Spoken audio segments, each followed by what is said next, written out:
The rain hammered against my windshield like bullets, each drop exploding in blurry starbursts that made the Manhattan streets look like an abstract painting of desperation. My hands trembled on the steering wheel of my ancient Honda Civic as I checked the rear-view mirror for the 100th time in 10 minutes. Derek's silver BMW was still there, weaving through traffic 3 cars behind me, his headlights cutting through the storm like predatory eyes. 23 years old, and I was running for my life from the man I'd once thought I loved. Come on, I whispered to my car, pressing harder on the accelerator as another red light approached. The engine wheezed in protest, a sound I'd grown accustomed to over the past year of scraping together every penny for my physical therapy certification while working double shifts at the rehabilitation clinic. Everything about my life had been held together with hope and determination until Derek Morrison decided I belonged to him. The light turned green, and I gunned it, my tires slipping slightly on the slick asphalt. Derek's car surged forward too, closing the gap between us. I could see his silhouette through his windshield, phone pressed to his ear, probably calling his buddies to help corner me somewhere I couldn't escape. My ribs still ached from his last conversation with me 3 days ago, when I'd tried to break things off for the final time. He'd grabbed me hard enough to leave bruises, his fingers digging into my arms as he screamed about how nobody left Derek Morrison, how I was his property, how he'd make sure I understood that one way or another. I'd been hiding at my friend Sarah's apartment since then, but somehow he'd found me tonight, followed me as I tried to drive home, stalked me through the rain-soaked streets like I was prey, and he was something hungry and vicious. The speedometer crept toward 45 as I navigated the narrow streets of the financial district, where towering glass monuments to capitalism loomed on either side like glittering tombstones. At this hour, most of the buildings were dark except for scattered windows where someone was working late or security guards made their rounds. Derek's BMW gained another car length. My phone buzzed in the passenger seat, and without looking, I knew it was him. He'd been calling and texting for the past 20 minutes, each message more threatening than the last. The most recent one I'd glimpsed at a red light had been simple and terrifying. "You can't run forever, Elena." But I could try. I yanked the steering wheel left onto Madison Avenue, tires screaming in protest as I took the turn too fast. The Civic fishtailed slightly before regaining traction, and I heard Derek's engine roar behind me as he followed. Rain continued to pummel my car with increasing intensity, turning the world outside into a watercolor nightmare where everything bled together. That's when I saw the intersection ahead, where Madison crossed with East 47th. The traffic light was cycling through its colors, and I had maybe 30 seconds before it went red again. If I could make it through, and Derek got stuck behind the light, maybe I could lose him in the maze of side streets beyond. I pressed the accelerator to the floor. The Honda's engine protested with a sound like a dying animal, but the speedometer needle crept toward 50. The intersection grew larger in my windshield, and I could see the cross-traffic beginning to slow as their light shifted to yellow. Almost there. That's when I noticed the black SUV. It was stopped at the cross street, waiting for the light to change. A massive Escalade that looked like it belonged to someone important. Someone who could afford to drive a vehicle that cost more than I'd make in 2 years. Even through the rain and darkness, I could tell it was immaculate, with tinted windows so dark they reflected the streetlights like black mirrors. The traffic light ahead of me flickered from yellow to red. I should have stopped. Any rational person would have stopped. But Derek's headlights were right behind me, and Rational had abandoned me the moment I'd realized he was following me home. I had seconds to decide: stop and face whatever Derek had planned, or run the red light and hope the cross-traffic would give me enough of a head start to disappear. I chose to run. My Civic shot through the intersection just as the cross-traffic light turned green. I caught a glimpse of the Escalade beginning to move, its driver probably assuming the intersection was clear. Time slowed to honey-thick seconds. I saw my car's trajectory intersect with the SUV's path, saw my speedometer hovering near 50, saw the exact moment when my ancient Honda collided with what had to be the most expensive vehicle I'd ever been close to. The impact sent me forward against my seatbelt, my airbag exploding in my face with a chemical smell and the force of a punch. The world became a symphony of crushing metal, breaking glass, and the screaming protest of 2 engines that had suddenly stopped doing what engines were supposed to do. Then silence, broken only by the steady patter of rain on twisted metal and the hiss of escaping steam. I sat stunned for a moment, tasting blood from where I'd bitten my tongue, my ears ringing from the crash. My car had come to rest at an angle that blocked most of the intersection, its front end crumpled against the rear quarter panel of the Escalade. "Oh God," I whispered, the reality of what I'd just done crashing over me like ice water. "Oh God, oh God, oh God." I'd just rear-ended someone's very expensive SUV while running a red light. Even if I had insurance, which was laughably inadequate, this was going to financially destroy me. And that was assuming the other driver didn't press charges for reckless driving. With shaking hands, I managed to unbuckle my seatbelt and push my driver's door open. Rain immediately soaked through my sweater as I stumbled out to assess the damage. My Civic's front end was completely destroyed, the hood buckled upward, and steam rising from what remained of the radiator. The Escalade had fared much better, with only some paint scratches and a dent in the rear panel that somehow managed to look expensive. That's when I heard the car doors opening. 3 doors to be precise. Not just the driver, but passenger doors as well. I looked up through the rain to see figures emerging from the SUV, and my blood turned to slush in my veins. The first man who stepped out was tall and lean, wearing a dark suit that somehow looked perfectly pressed despite the downpour. He moved with the fluid grace of someone accustomed to violence, and even in the dim street lighting, I could see the bulge of a shoulder holster beneath his jacket. The second man was broader, built like a linebacker, with hands that looked capable of crushing bones, and a face that suggested he'd done exactly that on multiple occasions. He positioned himself near the rear of the SUV, eyes scanning the intersection with professional alertness. But it was the third man who made my breath catch in my throat. He emerged from the driver's side with the unhurried confidence of someone who owned whatever space he occupied. Tall and powerfully built, probably in his early 30s, with dark hair that managed to look perfectly styled even in the rain.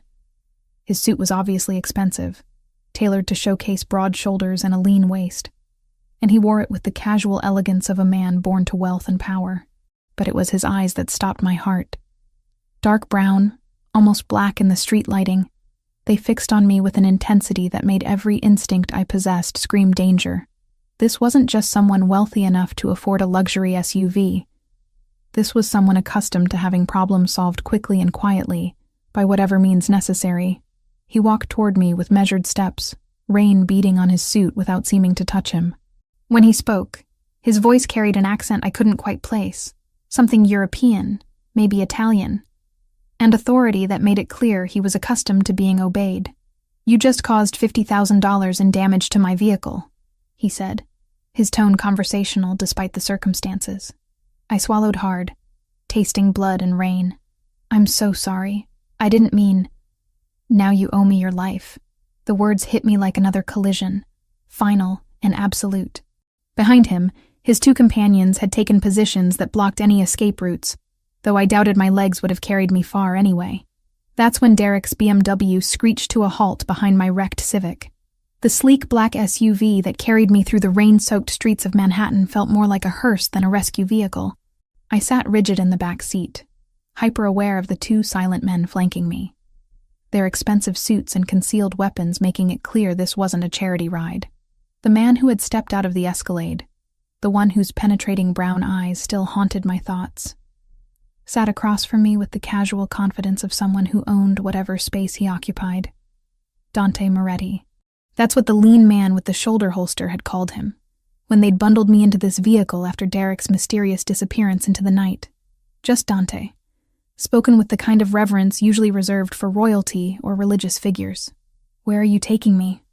I managed to ask, my voice barely audible over the hum of the engine and the steady drumming of rain against bulletproof glass. "Somewhere safe," Dante replied, his accented voice carrying undertones I couldn't quite identify. Italian, definitely, but refined by years of American education and business dealings. "Your friend Derek won't be bothering you anymore." The way he said it sent ice through my veins. Derek's silver BMW had simply vanished from the intersection, along with its driver, as if neither had ever existed. When I'd asked what happened to him, Dante had merely smiled, an expression that contained no warmth whatsoever. "What did you do to him?" "I convinced him to pursue other interests," Dante said, adjusting the cuffs of his pristine white shirt. Even after standing in the rain and dealing with a car accident, he looked like he'd stepped from the pages of a luxury magazine. Derek Morrison has been operating under the mistaken impression that he could conduct business in my territory without consequences. Tonight provided an excellent opportunity to correct that misunderstanding. I stared at him, trying to process the casual way he discussed what sounded suspiciously like a threat. Or worse. Your territory? Manhattan below 59th Street. The docks in Brooklyn. Several establishments in Queens. Dante's dark eyes met mine with unnerving intensity. You've been living and working in areas under my family's protection for over a year, Elena Harper. My blood turned to slush. He knew my name. My full name. How do you... 23 years old. Graduated from NYU with a degree in physical therapy last spring. He continued as if I hadn't spoken. Currently working at Riverside Rehabilitation Center on East 34th Street while completing your certification requirements. Lives alone in a studio apartment on 47th Street. Pays rent 3 days late every month, but always pays in full. Each detail hit me like a separate blow. You've been watching me? I've been watching Derek Morrison, Dante corrected, pulling out a tablet from a compartment I hadn't noticed. Derek Morrison, who owes money to people connected to my organization. Derek Morrison, who has been using you as collateral for debts he can't pay. The words didn't make sense at first, bouncing around in my brain like pinballs. Collateral? 3 weeks ago, Derek borrowed $50,000 from an associate of mine to cover gambling debts he owed to other, less patient creditors. Dante swiped across the tablet screen, revealing what appeared to be financial records. When he defaulted on the payment schedule, he offered alternative compensation. You. I felt like I was falling through space, the world tilting sideways around me. That's impossible. We broke up. I told him I never wanted to see him again. Yes, I'm aware of your attempts to end the relationship. Dante's voice carried a note of something that might have been sympathy. Derek had no intention of honoring your wishes. He planned to deliver you to my associate tonight, claiming you had agreed to work off his debt through specialized services. The implications crashed over me like ice water. Derek hadn't been chasing me out of jealousy or possessive anger. He'd been hunting me like cargo, planning to hand me over to criminals who would use me to pay his debts. I had no idea, I whispered, my hands shaking in my lap. I believe you. Dante reached into his jacket and withdrew a manila folder, thick with documents and photographs. Elena Harper, daughter of Michael and Sarah Harper, both deceased. No siblings, no close family. Worked her way through college while caring for her grandmother until the woman's death 2 years ago. Clean record, no criminal associations, no debts beyond standard student loans. He knew everything about me, more than Derek had ever bothered to learn during our 6-month relationship. The SUV turned onto a tree-lined avenue in what I recognized as Long Island's most exclusive area. Mansion after mansion rolled past the windows, each one representing more wealth than I'd see in a lifetime of physical therapy work. Where are we going? I asked again. My home.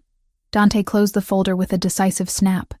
Derek Morrison's arrangement with my associate has been terminated. But that leaves us with a problem. What kind of problem? The kind that gets you killed if we handle it incorrectly. The SUV slowed as we approached a set of imposing iron gates set into a stone wall that seemed to stretch for blocks. Victor Kozlov doesn't believe in coincidences, Elena. When he discovers that Derek's collateral happened to crash into my vehicle on the same night Derek disappeared, he's going to assume you're working for me. Victor Kozlov. The name meant nothing to me, but Dante pronounced it like a curse word. Who is Victor Kozlov? The head of the Russian organization that's been trying to expand into my territory for the past 2 years. The gate swung open silently, revealing a driveway that curved through manicured gardens toward a mansion that belonged in architectural magazines. He's also the man Derek owed money to before he came to my associate for help. I watched the enormous house grow larger as we approached, my brain struggling to keep up with the layers of criminal politics I'd apparently stumbled into. So Derek owed money to this Kozlov person, borrowed from your people to pay him back, and was planning to give me to your associate when he couldn't repay the loan. Precisely. Dante seemed pleased that I was following the logic. Victor Kozlov is not known for his forgiving nature. When he discovers that Derek has vanished and you've survived, he's going to want answers, and Victor's interrogation methods are considerably less gentle than mine. The SUV came to a stop in front of the mansion's main entrance, where more men in dark suits waited. Through the rain, I could see the outline of security cameras, motion sensors, and what looked suspiciously like armed guards positioned strategically around the property. "This is kidnapping," I said, though the words sounded hollow even to me. "This is protection," Dante replied, his voice carrying absolute certainty. "You're not safe out there anymore, Elena. Derek made sure of that when he put your name on documents as his collateral." The door beside me opened, revealing the lean man with the shoulder holster. Marco, Dante had called him during the brief, tense conversation they'd had while transferring me from my wrecked Honda to this SUV. "Welcome to the Moretti estate, Miss Harper," Marco said, his voice professionally courteous but carrying an undertone that suggested disagreement wasn't an option. I looked back at Dante, who was already stepping out of the vehicle with the fluid grace of someone accustomed to having his every need anticipated. "How long?" "That depends on several factors," he replied, straightening his suit jacket.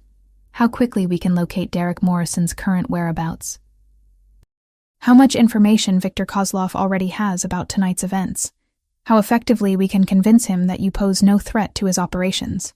And if you can't convince him," Dante's smile returned, cold and sharp as winter steel, "then we'll have to explore other options." As I followed him up the stone steps toward the mansion's entrance, rainwater running from my hair and my clothes still damp from the accident, I caught my reflection in the glass doors. I looked exactly like what I was, a 23-year-old physical therapy student who had stumbled into something far beyond her understanding. But Dante Moretti looked like he was coming home. The foyer that greeted us was larger than my entire apartment, with marble floors that reflected the light from a crystal chandelier and artwork that probably cost more than I'd make in 5 years. Everything spoke of old money, established power, and the kind of security that came from being untouchable. "Your rooms are on the second floor," Dante said, handing his wetsuit jacket to a woman who appeared from nowhere to take it. "Marco will show you up and explain the house rules. We'll discuss your situation in more detail tomorrow, after you've had time to process tonight's events." "House rules?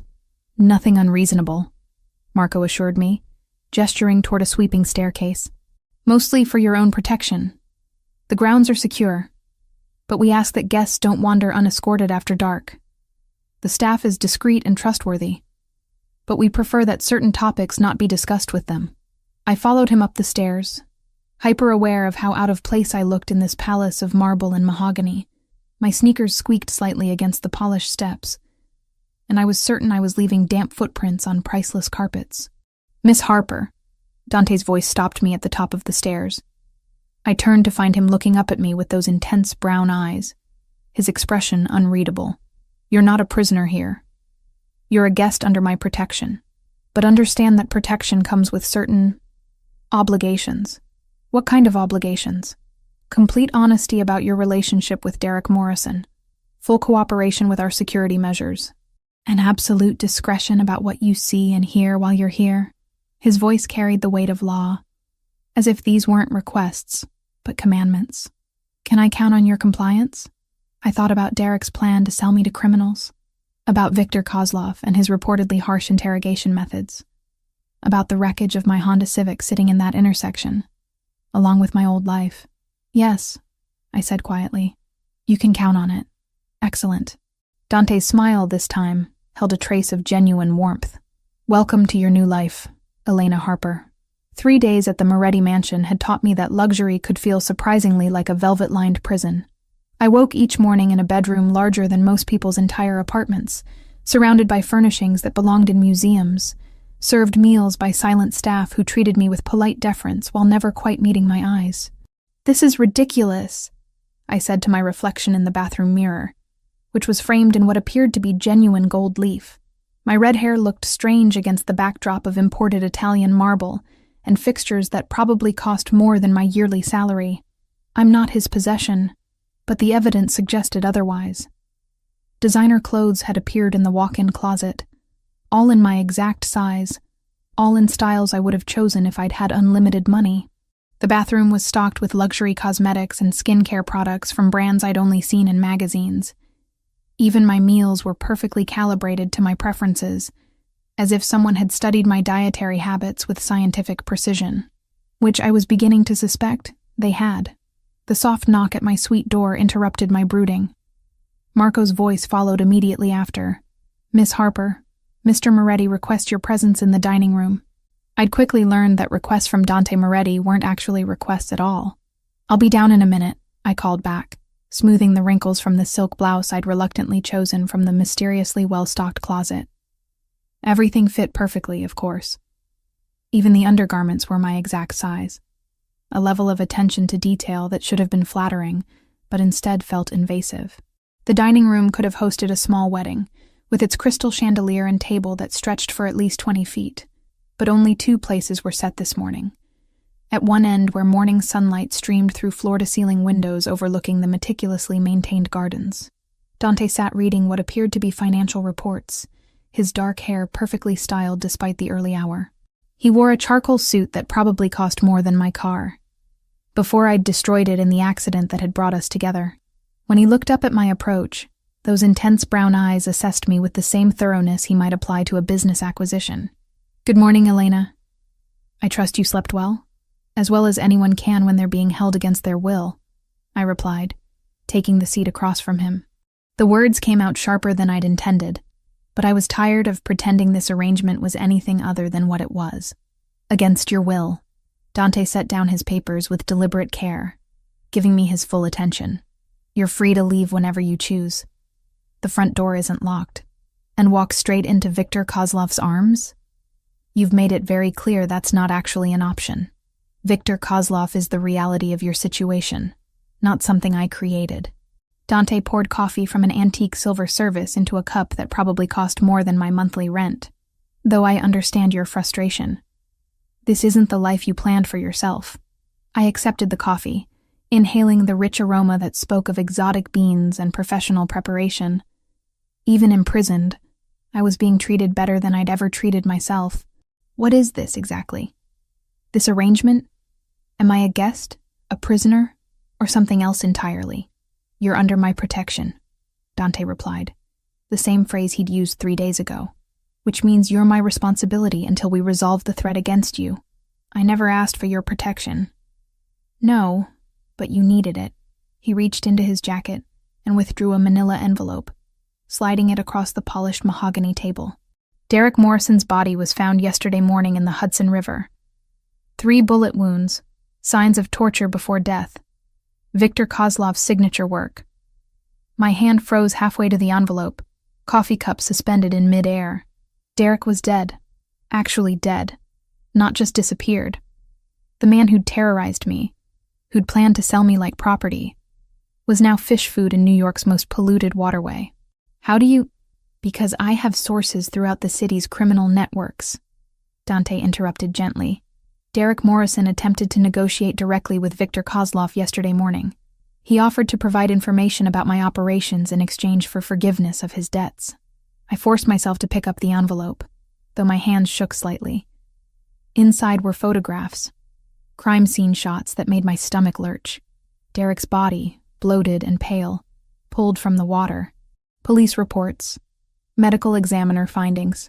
Viktor didn't believe Derek had access to useful intelligence, Dante continued, his voice matter-of-fact despite the graphic evidence spread between us. But he was very interested to learn about the woman Derek had offered as collateral. The woman who'd crashed into my vehicle on the same night Derek disappeared. "He thinks I'm working for you. He thinks you're either working for me, or you possess information that could be valuable to him. Either way, he wants very much to have a conversation with you." Dante's smile held no warmth. Viktor Kozlov's conversations tend to be brief but extremely unpleasant. I stared at the crime scene photographs, trying to reconcile the violent corpse with the man who'd once brought me flowers and promised to change his controlling behavior. Derek had been terrible, abusive, possessive. But seeing him reduced to bloated meat in morgue photos made me feel sick. "I need some air," I said, pushing back from the table. "Of course. The gardens are lovely this time of day." Dante gestured toward the French doors that led to the terrace. "Marco will accompany you, naturally." "Naturally." I stood, leaving the photographs scattered on the table, like evidence of everything wrong with the world I'd stumbled into. Because I'm under your protection. Elena. Dante's voice stopped me at the door. When I turned, his expression held something that might have been genuine concern. I know this isn't the life you wanted, but it's the life that will keep you breathing. The gardens were even more impressive in daylight, with carefully planned landscapes that created intimate spaces within the larger grounds. Marco followed at a discreet distance as I walked gravel paths between flower beds that probably required a full-time staff to maintain. Everything was perfect, controlled, beautiful, and completely artificial. I found myself at a small pond where ornamental fish swam in lazy circles, trapped in their perfect environment just as I was trapped in mine. The irony wasn't lost on me. Enjoying the view? Dante's voice came from behind me, closer than I'd expected. I turned to find him approaching alone, having apparently dismissed Marco. He'd removed his suit jacket, rolling up his shirt sleeves in a gesture that should have made him look more casual, but somehow only emphasized the power in his forearms and the expensive watch that caught the morning sunlight. It's very controlled, I said. Everything in its proper place, serving its intended purpose. You think that's what this is? Control for its own sake? Isn't it? I faced him directly, tired of the careful politeness that had defined our interactions.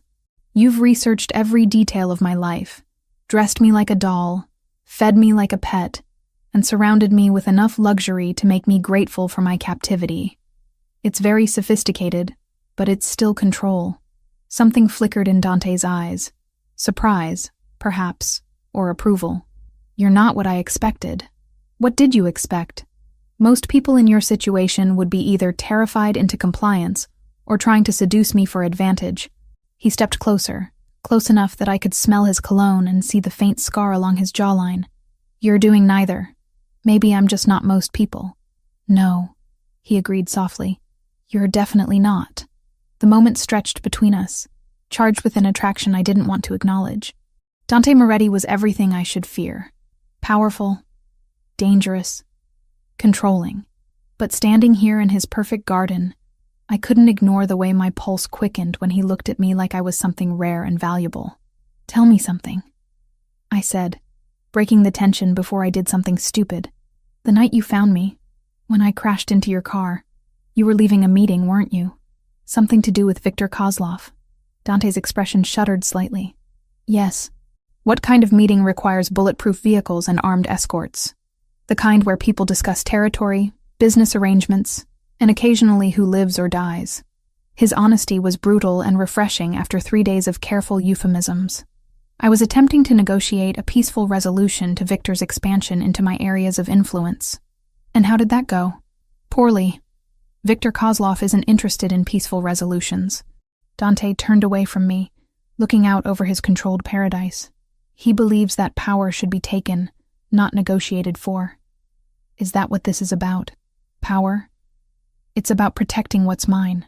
The possessiveness in his voice made me shiver despite the warm morning air. My family, my people, my territory. Viktor Kozlov wants to tear down everything my father and grandfather built, and he doesn't care who gets hurt in the process. Your father and grandfather? The Moretti family has controlled certain aspects of New York's economy for 3 generations, Dante said, as casually as he might discuss the weather. Shipping, construction, waste management, import-export, legitimate businesses with unofficial aspects. And Viktor wants to take that away from you. Viktor wants me dead, and my organization absorbed into his. Dante turned back to face me, his expression deadly serious. The night you crashed into my car, I was returning from our final attempt at negotiation. He'd made it clear that war was inevitable. The weight of that statement settled over me like a lead blanket. I wasn't just caught between 2 men. I was caught between 2 armies preparing for battle. Where does that leave me? Safer here than anywhere else in the city, Dante replied, until we can eliminate the threat Viktor poses. Eliminate the threat, I repeated. You mean kill him? I mean protect what matters to me. Dante's eyes met mine with an intensity that made my breath catch. And you matter to me, Elena. More than you should, considering how we met. The admission hung in the air between us like a bridge I wasn't sure I was ready to cross. Dante Moretti was offering me something. Protection. Luxury. possibly even affection. But the price was my freedom, my old life, any chance of being anything other than a kept woman in a criminal's paradise. I need to think, I said finally. Of course. Dante stepped back, giving me space but not breaking eye contact. Take all the time you need. But remember, out there, you're Elena Harper, physical therapy student with no protection and no resources. Here, you're under the protection of the Moretti family. That means something in this city. As he walked away, leaving me alone with the ornamental fish and my complicated thoughts, I realized he was right about one thing. I wasn't most people. Most people would have chosen safety over uncertainty, luxury over freedom. But I was beginning to understand that most people had never felt the dangerous pull of Dante Moretti's attention, or the terrifying possibility that being his might be exactly what I'd been searching for without knowing it. The attack came at 3:17 a.m., announced by the sound of breaking glass and the sharp crack of automatic weapons fire echoing through the mansion's marble corridors. I bolted upright in bed, my heart hammering against my ribs as adrenaline flooded my system. The security lights outside my window had activated, bathing the grounds in harsh white light that revealed dark figures moving with military precision between the carefully manicured hedges. This wasn't a robbery. This was war. My bedroom door burst open before I could fully process what was happening. Marco appeared in tactical gear, his face grim as he swept the room with practiced efficiency. Miss Harper, we need to move. Now. What's happening? Kozlov's people found us. Marco was already at the closet, pulling out clothes and throwing them at me. Get dressed. We have maybe 3 minutes before they breach the main house. I scrambled into jeans and a sweater, my fingers shaking as gunfire continued to erupt from multiple directions. Through the windows, I could see muzzle flashes lighting up the darkness like deadly fireflies. The perfectly ordered world of the Moretti estate had transformed into a battlefield. Where's Dante? Coordinating the defense. Marco checked his weapon with the efficiency of someone who'd done this before. He wanted you moved to the panic room immediately. The panic room turned out to be a reinforced bunker hidden behind a bookshelf in Dante's study, equipped with communication equipment, medical supplies, and enough food and water to survive a siege.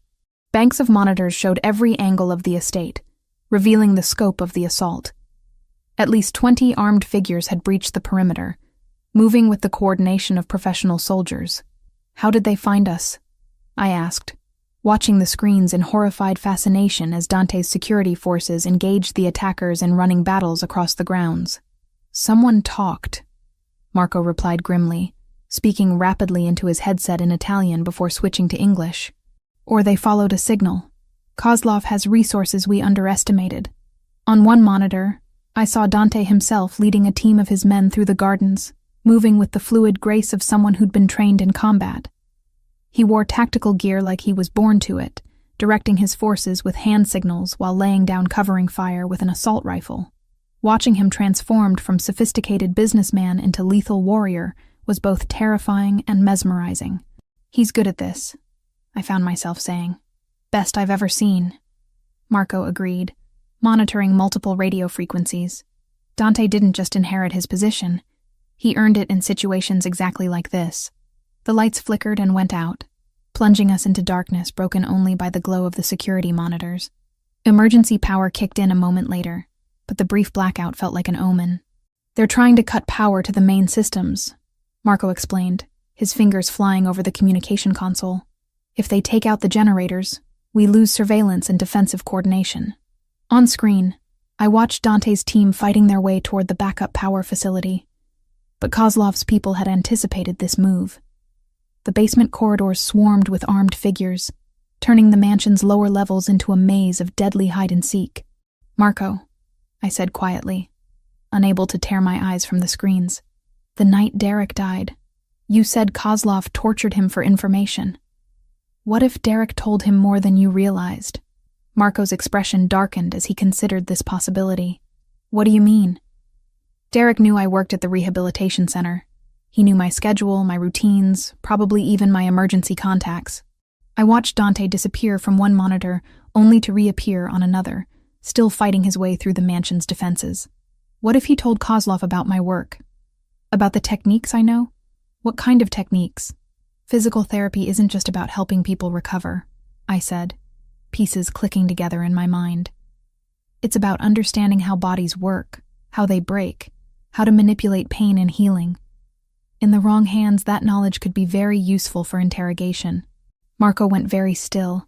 You think Kozlov wants you alive for more than just information about Dante's operations? I think Derek sold me twice, I realized with growing horror. Once as collateral for his debts, and again as a potential asset when Kozlov captured him. The implications were staggering. Viktor Kozlov wasn't just trying to eliminate a witness or capture a pawn in his war with Dante. He wanted someone with medical knowledge who could be useful for his own operations. Someone who understood human anatomy well enough to inflict precise damage or extract information efficiently. A new wave of explosions shook the mansion, closer this time. On the monitors, I could see that several of Kozlov's men had reached the main floor, moving systematically through rooms while Dante's forces fell back toward more defensible positions. "Miss Harper," Marco said, his voice urgent as he received updates through his earpiece. "We may need to evacuate to the secondary facility. What about Dante? He's ordered the fallback protocol. If we can't hold the main house, everyone retreats to the warehouse district where we have better tactical advantages." I watched the screens as the battle raged through the mansion I'd called home for the past week. The library where Dante and I had shared coffee. The gardens where we'd walked and talked. The dining room where he'd shown me photographs of Derek's corpse. All of it was being torn apart by men with automatic weapons and military training. "There," I said, pointing to one monitor that showed Dante pinned down behind an overturned couch in what looked like the main foyer. "He's trapped. 3 of Kozlov's men had him in a crossfire, using the cover of the marble pillars to advance on his position. I could see the calculation in their movements. They weren't trying to kill him quickly. They wanted to capture him alive, probably for the same reasons they wanted me. Marco, we have to help him. Miss Harper, my orders are to keep you safe. Dante would rather die than have you put in danger trying to save him. But what if there's another way?" I studied the monitors, my physical therapy training kicking in as I analyzed the tactical situation like a complex rehabilitation case. I know this house better than Kozlov's people do, and I know things about combat injuries that could be useful. What are you thinking? "The service corridors," I said, tracing routes on the monitor screens. "The ones the staff use to move around without disturbing guests. They connect to every major room, including the foyer where Dante's pinned down." Marco shook his head. "Too dangerous. More dangerous than letting Viktor Kozlov capture the head of the Moretti family?" I met his eyes directly. "You said Dante earned his position. Let me earn mine." For a long moment, Marco wrestled with conflicting loyalties, his duty to protect me against his need to save his boss. Finally, he reached for a weapons case I hadn't noticed before. "If we're doing this," he said grimly, "you follow my lead exactly. No heroics, no improvisation. Understood?" "Understood." As Marco armed me with a compact pistol and explained the basics of point-and-shoot combat, I realized I was crossing a line I could never uncross. Elena Harper, physical therapy student, would never have considered charging into a gunfight to save a man she barely knew. But Elena Harper was disappearing, replaced by someone harder, more decisive, more willing to fight for what mattered to her. And Dante Moretti, dangerous, powerful, protective Dante, had somehow become what mattered most. The service corridors were narrow and dark, lit only by emergency lighting that cast everything in hellish red shadows. Marco moved ahead of me with practiced stealth, communicating through hand signals as we navigated the maze of passages that honeycombed the mansion. We could hear the gunfire above us, muffled by marble and hardwood, but still close enough to make my pulse race. Twice we had to freeze as footsteps passed overhead, Kozlov's men searching rooms and calling to each other in what sounded like Russian. "There," Marco whispered as we reached a junction that connected to the main foyer. Through a service grate, we could see Dante's position. He was bleeding from a wound on his left arm, using his good hand to return fire while calculating options that were rapidly running out. "When I give the signal," Marco breathed in my ear, "you provide covering fire toward the pillars on the right. Don't try to hit anything. Just make noise and keep their heads down. I'll circle around and take them from behind." I nodded, gripping the pistol with hands that were steadier than I'd expected. The weight of the weapon felt foreign, but not uncomfortable. Like a tool I'd always been meant to hold. Now? Marco whispered. I kicked out the service grate and opened fire toward the marble pillars, the pistol bucking in my hands as I squeezed the trigger repeatedly. The sound was deafening in the enclosed space, and I could see chips of marble flying as my shots went wide of their targets. But it worked. Kozlov's men dove for cover, their attention divided between Dante's position and this new threat from an unexpected angle. In that moment of confusion, Marco appeared behind them like a ghost, his weapons speaking with deadly precision. When the shooting stopped, 3 bodies lay motionless on the marble floor, and Dante was staring at me with an expression of amazement and something that might have been pride. "Elena," he said, rising from his position behind the couch. "What the hell are you doing here?" "Saving your life," I replied, surprised by how calm my voice sounded despite the adrenaline coursing through my system. Dante crossed the foyer in quick strides, pulling me against his chest with his good arm while Marco secured the area. I could feel his heart racing against mine, smell the scent of gunpowder and expensive cologne, feel the warmth of his breath against my hair. "You could have been killed," he said roughly. "So could you, Elena." The way he said my name carried weight, promise, claim. When he pulled back to look at me, his brown eyes held an intensity that made everything else, the gunfire, the danger, the bodies on the floor, fade into background noise. "You're in danger because of me," he said softly. "I know. This isn't going to get easier. Kozlov won't stop until one of us is dead." I thought about Derek's corpse in the Hudson River, about the men who'd just tried to capture us both, about the choice I was making by standing here in Dante's arms instead of demanding to be taken somewhere safe. "Then don't leave me out of it," I said, meeting his gaze directly. "If I'm going to be in danger anyway, let me be in it with you." Something shifted in Dante's expression, a decision made in the space between one heartbeat and the next. Then his mouth was on mine, claiming me with a kiss that tasted of gunpowder and desperation, and promises neither of us was ready to speak aloud. When we broke apart, both breathing hard, the mansion had fallen silent around us. The battle for the Moretti estate was over, but the war with Viktor Kozlov had only just begun, and I was no longer just collateral damage in that war.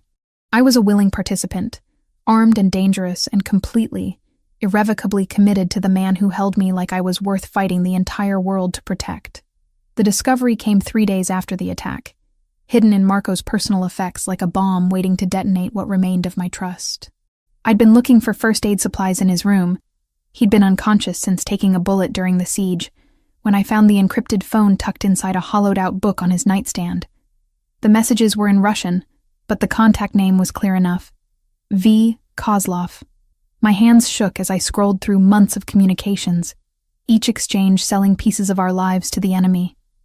Meeting schedules, security protocols, my daily routines, even photographs of me walking through the mansion's gardens, taken from angles that could only have been shot by someone with intimate access to the property.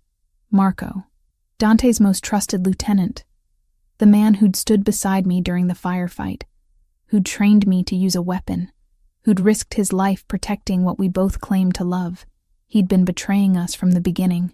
"Elena?" Dante's voice from the doorway made me jump, nearly dropping the phone. He stood in the entrance to Marco's room, his left arm still in a sling from the gunshot wound he'd sustained during the attack. The past 3 days had aged him, etching new lines around his eyes and a hardness in his jaw that hadn't been there before. "We need to talk," I said, my voice steadier than I felt. Dante stepped into the room, closing the door behind him with his good hand. "What did you find?" I held up the phone, watching his expression shift from curiosity to dangerous stillness as he processed what I was showing him. "Marco's been feeding information to Kozlov for months, maybe longer." Dante crossed the room in 2 strides, taking the phone from my hands with surgical precision. His eyes scanned the messages, his face becoming a mask of cold fury as he read betrayals documented in black and white. "Son of a bitch," he said quietly, but the words carried the weight of earthquake. "There's more," I said, dreading what came next, but knowing he had to hear it. "Dante, the night I crashed into your car, Marco knew I was going to be there. What are you talking about? I pointed to a message thread dated a week before the accident. Look at the timestamps. Marco told Kozlov about Derek's debt, about his plan to use me as collateral. But there's something else. A message about rerouting your return from the meeting with Kozlov that night. Marco made sure you'd be on Madison Avenue at exactly the right time.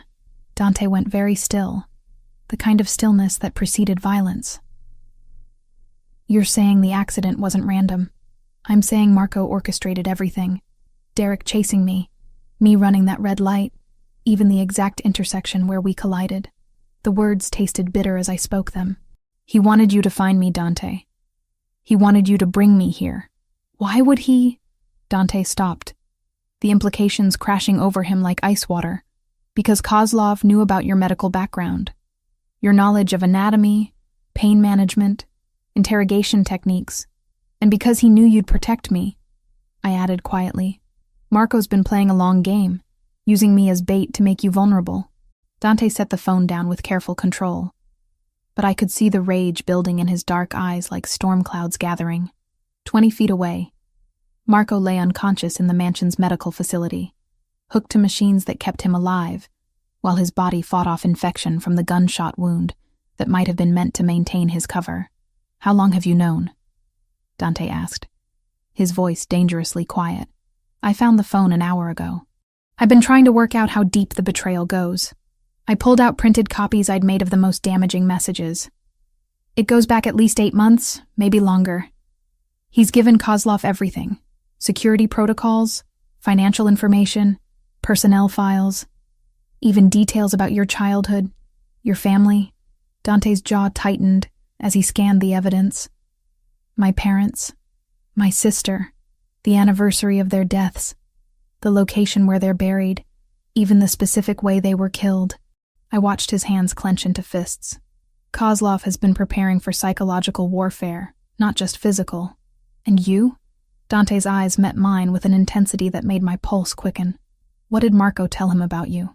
I hesitated, then handed him another set of messages. Everything. My background, my training, my feelings for you. He's been documenting my integration into your life like a case study. Dante read in silence, his expression growing darker with each revelation. Marco had cataloged every conversation, every moment of growing intimacy, every sign that Elena Harper was becoming more than just a protected asset to the head of the Moretti family. He turned our relationship into intelligence, Dante said finally. Worse than that, I replied, showing him the final set of messages. Look at the dates on these last exchanges. Marco was planning to deliver me to Kozlov during the next arranged meeting. When? Tomorrow night.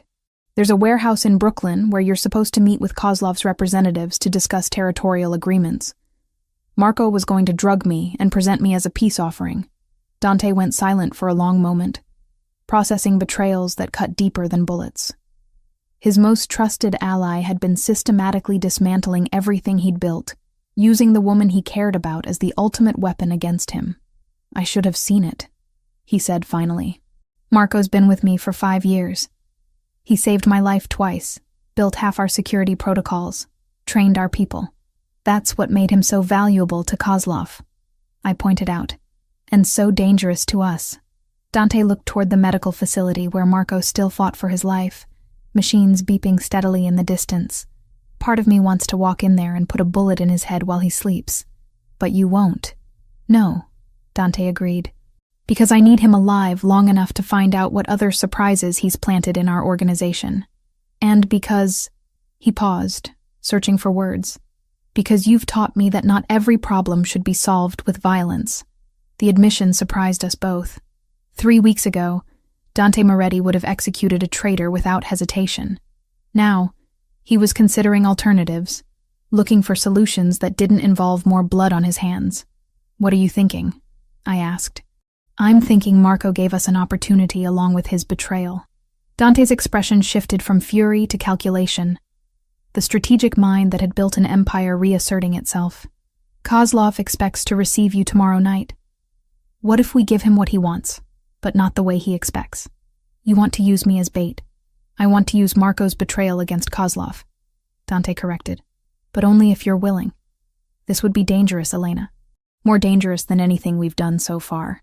I thought about the encrypted phone, about months of documented intimacies sold to our enemy, about the man unconscious in the medical facility who'd smiled at me while planning my abduction. The woman who'd crashed into Dante's car 3 weeks ago would have been horrified by what I was considering. But that woman was gone, replaced by someone harder, more decisive, and absolutely furious at being betrayed by someone I'd begun to trust. What do you need me to do? Dante's smile was sharp as winter steel. Help me turn Marco's trap into Kozlov's funeral. As we began planning our counterattack, I realized I'd crossed another line in my transformation from innocent bystander to active participant in Dante's war. Marco's betrayal hadn't just exposed our vulnerabilities. It had stripped away the last of my illusions about the life I'd chosen. I wasn't just under Dante Moretti's protection anymore. I was his partner in everything, including revenge against the people who'd tried to use our love as a weapon against us both. Tomorrow night, Viktor Kozlov would learn that some traps work both ways, and that the woman he'd tried so hard to capture was far more dangerous than he could possibly imagine. The warehouse in Brooklyn stood like a monument to forgotten industry, its broken windows reflecting the harbor lights in jagged fragments. I sat in the passenger seat of Dante's Maserati, watching the rain streak down the windshield while my heart hammered against my ribs. In 12 hours, this place would host a meeting that would either end the war with Viktor Kozlov or get us both killed. You don't have to do this, Dante said for the 5th time since we'd left the mansion. His hands gripped the steering wheel with white-knuckled intensity, and I could see the conflict warring in his brown eyes. We can find another way. There is no other way, I replied, adjusting the concealed microphone taped against my collarbone. Marco's betrayal gave us one chance to turn this around. If we don't take it, Kozlov will keep coming until one of us is dead. Dante parked in the shadow of a shipping container, away from the security cameras that would record tomorrow's meeting. Through the rain, I could see other vehicles positioned around the warehouse. Dante's men taking positions for what we all hoped would be Viktor Kozlov's final mistake. The moment you signal distress, we abort, Dante said, turning to face me in the dim interior. I don't care if Kozlov has a gun to your head or promises to end the war. You signal, and I come in shooting. And if everything goes according to plan, then tomorrow night, Viktor Kozlov learns that the Moretti family doesn't negotiate with people who threaten what's ours. Dante's voice carried the cold certainty of someone who'd built an empire on the foundation of keeping his word. But Elena, if something goes wrong, I silenced him by pressing my lips to his, tasting rain and determination, and the fear he was trying so hard to hide. When we broke apart, both breathing hard, I could see my own resolve reflected in his eyes. Nothing's going wrong, I said. Marco gave us everything we need to know about Kozlov's operation, his security protocols, his personnel, even his psychological profile. We're not walking into a trap. We're building one. Dante nodded, but I could see the tension in his jaw, the way his fingers drummed against the steering wheel in patterns that spoke of nervous energy barely contained. Tell me again what happens if he suspects you're working with me. He won't, I said with more confidence than I felt. According to Marco's files, Kozlov expects his prisoners to show fear, defiance, or attempts at seduction. I'm going to give him something else entirely, which is useful information he can verify, delivered by someone too terrified to lie. I adjusted the hidden recording device one more time. Kozlov thinks he's getting a frightened physical therapy student who was in the wrong place at the wrong time. By the time he realizes what I actually am, it'll be too late. The plan was elegant in its simplicity. Marco's encrypted phone contained detailed intelligence about Kozlov's operation. Locations, personnel, financial structures, everything we needed to cripple his organization. But that intelligence was useless unless we could get close enough to verify it and identify targets for elimination. My role was to play the terrified victim while secretly documenting everything I saw and heard. The recording equipment would capture conversations, locations, and personnel details that Dante's forces could use to coordinate simultaneous strikes against Kozlov's entire network. And your brother? Dante asked quietly. The question hit like ice water.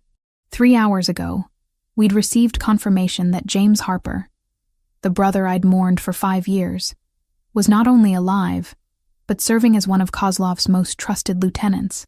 The revelation had nearly broken something fundamental inside me, but it also provided the final piece of our plan. "James is the reason this will work," I said, though the words tasted bitter. "Kozlov will want to use our reunion as psychological leverage. He'll bring James to the meeting to demonstrate his power over me. And when you see him, I'll do what needs to be done." I met Dante's gaze directly. James made his choice when he faked his death and joined Kozlov. Now I'm making mine. The truth was more complicated than I wanted to admit. Part of me still remembered the brother who'd taught me to ride a bike, who'd protected me from bullies, who'd promised to always be there when our parents died. But that James Harper had died in the car accident 5 years ago. The man working for Viktor Kozlov was someone else entirely. Someone who'd used my grief as cover for his new criminal career. "I need you to promise me something," Dante said, his voice rough with emotion. "What?" "Promise me that no matter what happens tomorrow night, you'll remember that you chose this life. You chose us." His hand found mine in the darkness of the car, fingers intertwining with desperate intensity. "Because after tomorrow, there's no going back, Elena. You'll be as deep in this world as I am." I thought about the woman who'd crashed into his car 3 weeks ago. Elena Harper, physical therapy student, living paycheck to paycheck and dreaming of a quiet, normal life. That woman felt like a stranger now. Someone I'd once known but could barely remember. "I'm already there," I said quietly. "The moment I chose to fight beside you instead of hiding behind you, I crossed that line. Tomorrow night isn't about becoming something new. It's about finishing what we started." Dante brought our joined hands to his lips, pressing a gentle kiss to my knuckles. "What we started," he repeated. "I like the sound of that. Even though it means I'll know all your secrets, every detail of how the Moretti family operates, especially because of that." Dante's smile held warmth and possessiveness in equal measure. A queen needs to understand the kingdom she's going to rule. The word hung between us like a promise and a question. Queen. Not just a protected asset or a cherished lover, but an equal partner in everything Dante had built, and everything we would build together. "Is that what I am?" I asked. "Your queen? You're whatever you want to be," Dante replied. "But if you're asking what I want you to be," he paused, searching for words. "I want you to be the person who stands beside me when the world tries to tear us apart. I want you to be the voice that reminds me there's more to power than fear. I want you to be the reason I build something worth protecting instead of just something worth fighting for." I stared at him in the dim light. This dangerous man who'd somehow become the center of my world. 3 weeks ago, the idea of ruling a criminal empire would have horrified me. Now, the possibility felt like destiny finally revealing itself. "Ask me again after tomorrow night," I said finally. "When we've eliminated Kozlov and secured our future. Ask me then if I want to be your queen." Dante's laugh was soft and full of dark promise. "Oh, I will. And when I do, I already know what your answer will be." As we drove back toward the mansion through the rain-soaked streets of Brooklyn, I realized he was right. The woman who'd fled from Derek Morrison's abuse had evolved into someone who would walk willingly into Viktor Kozlov's trap. The frightened crash victim had become a predator capable of using her own brother as bait. Tomorrow night would test everything we'd built together. Our trust, our strategy, our love, and our willingness to do whatever it took to protect what mattered most. But I wasn't afraid anymore. Fear was for people who had something to lose. Elena Harper had lost everything the night she crashed into Dante Moretti's SUV.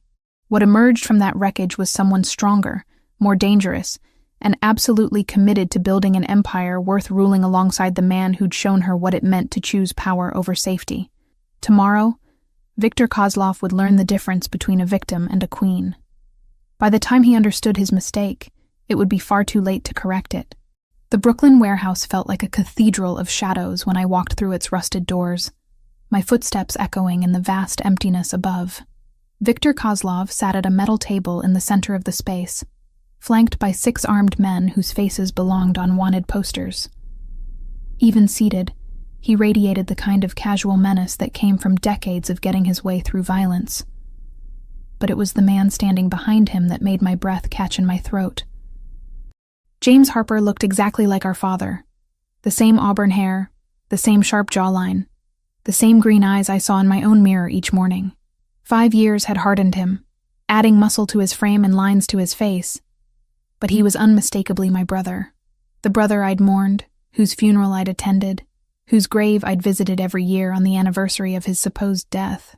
"Hello, sister," James said, his voice carrying an accent I didn't recognize. Russian, maybe, or something Eastern European. "You look well, considering the circumstances." Viktor Kozlov leaned back in his chair, studying me with pale blue eyes that missed nothing. He was younger than I'd expected, maybe 45, with silver hair slicked back and hands that looked soft until you noticed the scars across his knuckles. "Miss Elena Harper," he said, pronouncing each syllable with careful precision. "The woman who has caused me so much trouble." "I didn't cause you anything," I replied, letting fear creep into my voice while the hidden recording equipment captured every word. "I was just in the wrong place at the wrong time." "Were you?" Kozlov gestured for me to sit in the chair across from him, positioned perfectly to catch every angle from the cameras I knew Dante had placed throughout the warehouse. "Or were you exactly where Dante Moretti wanted you to be?" I sat down carefully, letting my hands shake as I placed them on the metal table. "I don't know what you mean." "Your brother has told me fascinating things about your childhood, Elena. About how you always were too curious for your own good, always inserting yourself into situations that didn't concern you." Kozlov's smile held no warmth. "It seems some things never change." James moved to stand beside Kozlov's chair, and I could see the expensive watch on his wrist, the tailored suit that spoke of money and influence.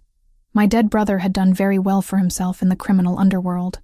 "Tell me about your relationship with Dante Moretti," Kozlov continued conversationally. "He's protecting me," I said, which was true enough. "After Derek died, Mr. Moretti said I wasn't safe because of what I'd overheard." "And what did you overhear?" I recounted the conversation about weapons shipments and warehouse locations. Information that Marco had confirmed was already known to Kozlov's organization. As I spoke, I could see one of Kozlov's men taking notes, probably cross-referencing my story against intelligence they'd already gathered. "Interesting," Kozlov said when I finished. "And during your time at the Moretti estate, what did you observe?" This was the crucial moment. I began describing the mansion's layout, security protocols, and personnel details, all carefully selected information that would appear valuable while actually being useless. The real security measures were different from what I described. The personnel assignments had been changed, and the defensive positions I detailed were decoys Dante had established specifically for this meeting. "You pay very close attention to details," James observed, "almost like you were trained to gather intelligence." "I was trained as a physical therapist," I shot back, letting irritation override fear for a moment. "We're taught to observe and document everything. It's part of the job." "Yes," Kozlov said thoughtfully. "Your medical training. That's actually why you're here, Elena." He stood up, walking around the table with predatory grace. "You see, I've been looking for someone with your specific skills. Someone who understands human anatomy, pain management, recovery techniques. Someone who could be very useful in my operations." "I help people heal," I said, genuine revulsion creeping into my voice. "I don't hurt them." "Oh, but healing and hurting are just different applications of the same knowledge," Kozlov replied, his hand coming to rest on my shoulder with deceptive gentleness. "And I think you'd be surprised what you're capable of when properly motivated." That's when the lights went out. Emergency lighting kicked in a moment later, casting everything in hellish red shadows, but by then Dante's assault team was already moving. I dove under the metal table as gunfire erupted from multiple directions, the warehouse becoming an echo chamber of violence and shouting. Kozlov's men were professionals, but they'd been expecting a negotiation, not a coordinated military strike. Dante's forces moved with surgical precision, each team hitting predetermined targets, while communications equipment jammed Kozlov's ability to call for reinforcements. Through the chaos, I saw James diving for cover behind a shipping container, his hand reaching for a weapon that had been hidden beneath his jacket. The brother I'd mourned was reaching for a gun, preparing to kill the people trying to save me. "Elena, move!" Dante's voice cut through the gunfire as he appeared at the warehouse entrance, leading his second wave of attackers. I scrambled from under the table, staying low as bullets whined overhead. James had found his weapon and was returning fire, his aim disturbingly accurate as he forced Dante's men to take cover. "Behind you!" I screamed as one of Kozlov's men flanked Dante's position. Dante spun and fired in the same motion, dropping the attacker before turning his attention back to the main battle. But Kozlov himself had disappeared in the confusion, using the firefight as cover to slip away toward the warehouse's rear exit. I couldn't let him escape. Too much depended on ending this tonight.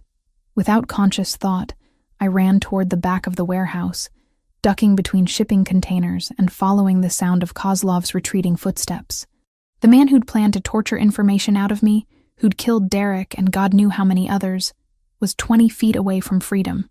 "Victor!" I called out, letting desperation color my voice. "Don't leave me here." He turned, pale eyes reflecting the emergency lighting like a predator caught in headlights. "Elena? What are you doing?" "They'll kill me if they find me here," I said, walking closer with trembling steps. "Please, I can be useful to you. I can tell you things about Moretti's organization that your other sources don't know." Kozlov hesitated, greed warring with suspicion in his expression. That moment of indecision cost him everything. The knife I'd taken from James's jacket, lifted during our brief reunion embrace, slid between his ribs with the precision my medical training had taught me. I found the gap between the third and fourth ribs, angled upward toward his heart, and pushed until the blade found vital organs. "This is for Derek," I whispered as Kozlov's eyes widened with shock and understanding. "And for trying to use me as your personal torture expert." Viktor Kozlov, head of the Russian organization that had terrorized half the East Coast, died with my name on his lips and surprise in his eyes. The man who'd built an empire on fear and violence was killed by a 23-year-old physical therapy student who'd learned anatomy to heal people. The irony would have been funny if there'd been time to appreciate it. "Elena," James's voice came from behind me, filled with disbelief. "What have you done?" I turned to face my brother, the knife still in my hand, Kozlov's blood staining my clothes. "I chose a side," I said simply. "He was going to make us both rich," James said, raising his weapon with shaking hands. "We could have ruled this city together." "No," I replied, stepping over Kozlov's body. "You chose to rule through fear and violence. I chose to build something worth protecting." The gunshot echoed through the warehouse. But it wasn't James who fired. Dante appeared from behind a shipping container, his weapon still smoking, my brother crumpling to the ground with a bullet through his heart. "He was going to kill you," Dante said simply, holstering his gun and crossing to where I stood over Kozlov's corpse. I looked down at my brother's body, feeling nothing but a strange kind of relief. The James Harper who'd taught me to ride a bike had died 5 years ago in that car accident. The man lying on the warehouse floor was just someone wearing his face. "It's over," I said, dropping the blood-stained knife and walking into Dante's arms. "Yes," he agreed, holding me against his chest while sirens wailed in the distance. "It's over."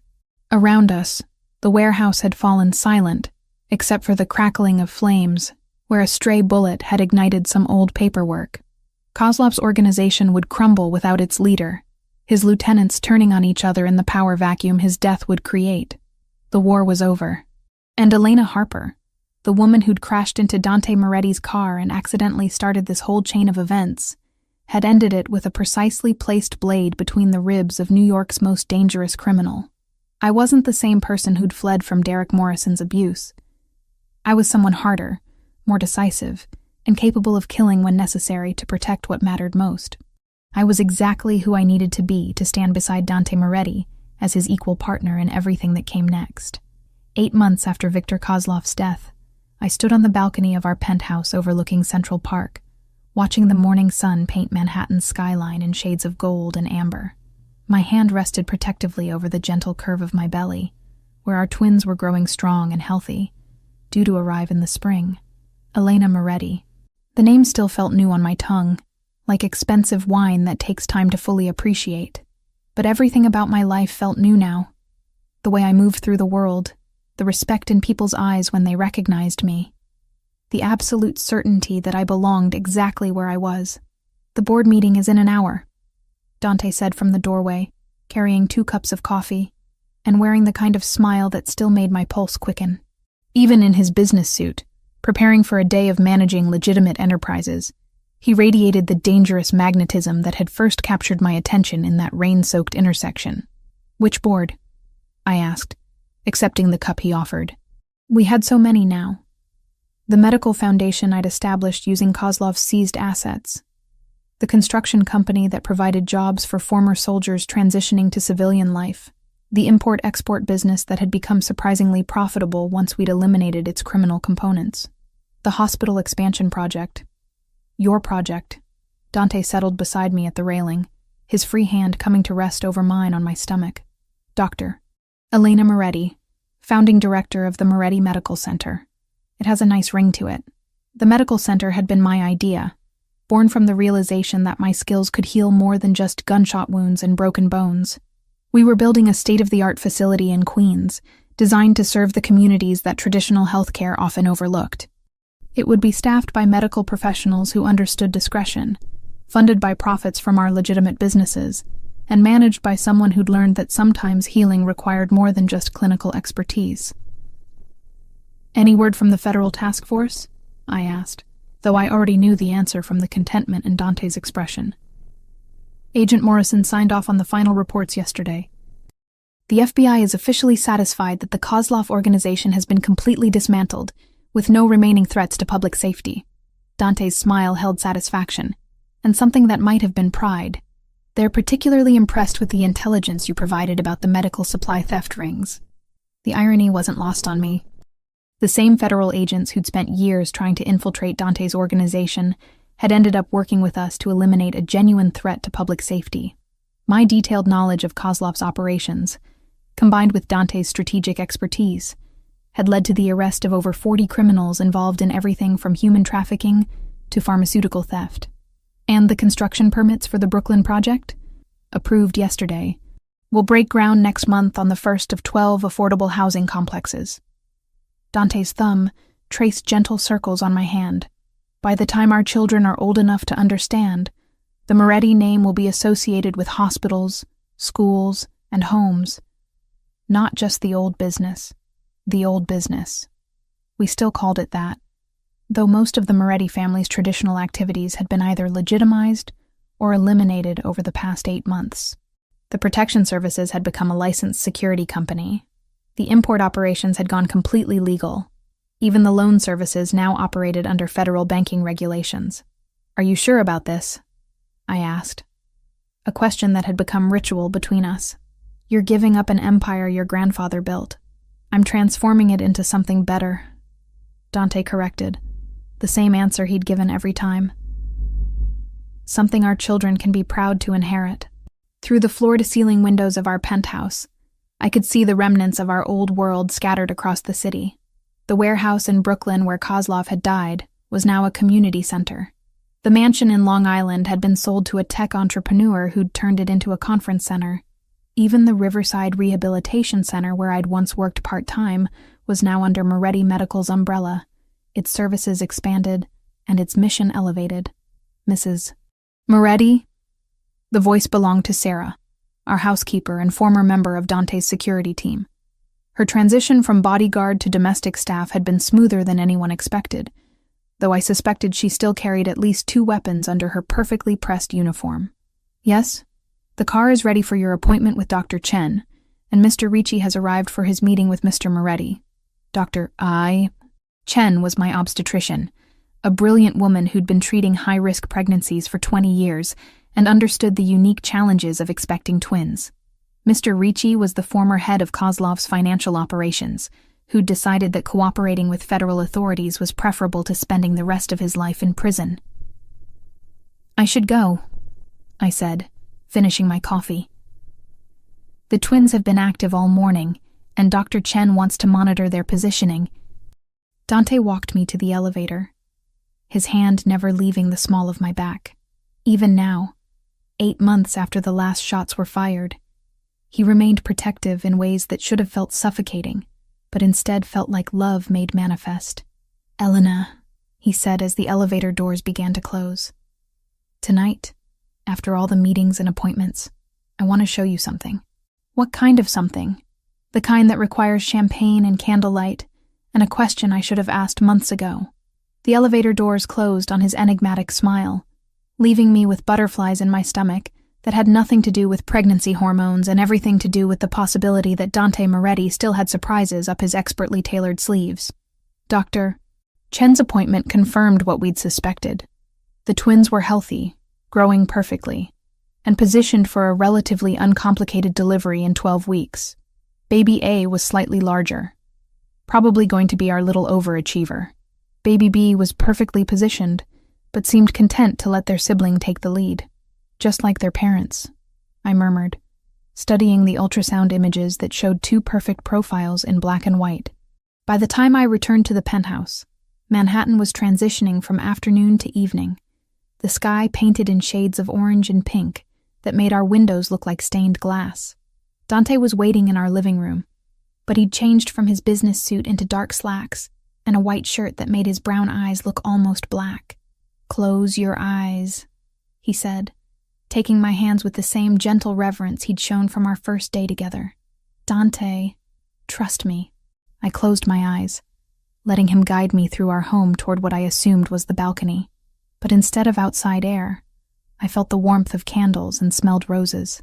Dozens of them, if the fragrance was any indication. "Open," Dante said softly. Our dining room had been transformed into something from a fairy tale. Hundreds of white candles cast dancing shadows on the walls, while red roses covered every surface in cascades of silk and velvet. A small table was set for two in the center of it all, with champagne chilling beside sparkling cider for the pregnant woman who couldn't drink alcohol, but still deserved celebration. "Dante, this is 8 months ago. You crashed into my life and changed everything," he said, pulling out my chair with old-world gallantry. "You took a spoiled crime prince and turned him into a man worthy of building something beautiful." I sat down, overwhelmed by the romance of the gesture and the love shining in his eyes. "You did that yourself. I just gave you a reason." "No," Dante said, moving to stand beside my chair. "You gave me everything." That's when he dropped to one knee, producing a ring box from his pocket with the flourish of a magician performing his greatest trick. The diamond inside caught the candlelight and threw it back in rainbow fragments, but it was the expression on Dante's face that took my breath away.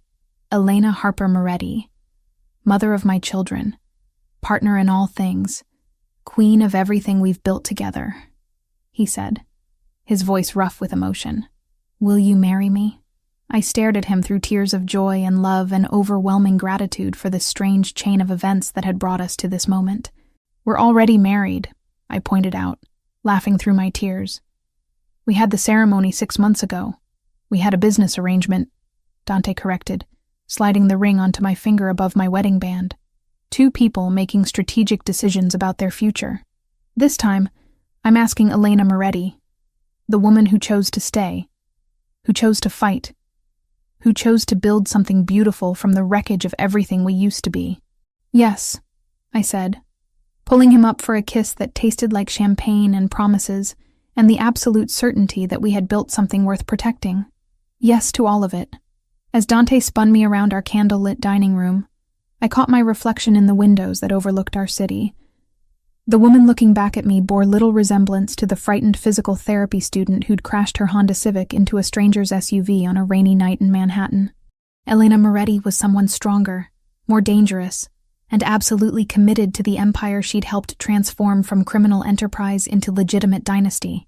She was someone who could kill when necessary to protect her family, who could heal when mercy was the better choice, and who ruled beside Dante Moretti as his equal in every way that mattered. Our children would inherit hospitals and schools instead of territories and tribute.